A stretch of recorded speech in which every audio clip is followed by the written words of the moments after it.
It's without question, I think, the biggest surprise of 2019 was the pivot by the US Federal Reserve.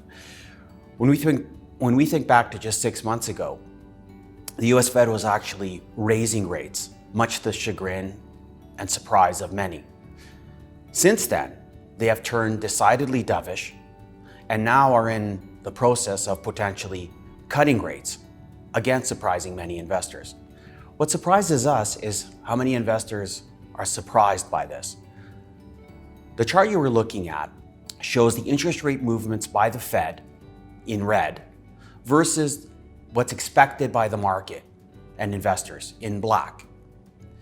And what's clear to us and undeniable is that since 2001, analysts and investors alike have had no insight or accuracy in predicting what the Fed will do. The Fed will do what it will do, but we believe our best course of action is to stay disciplined to our process and philosophy and take advantage of those opportunities presented by those who think they can.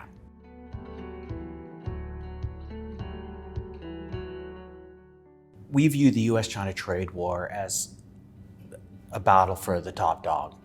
But ultimately, after all the bravado and posturing is done, we believe there will be resolution, and this is our base case. We've discussed at length about investing, with the unknown and the unknowable, and this is another perfect example of dealing with that.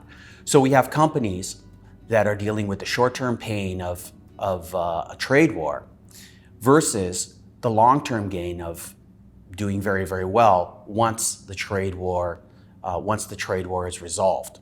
So, have we made changes in the portfolio?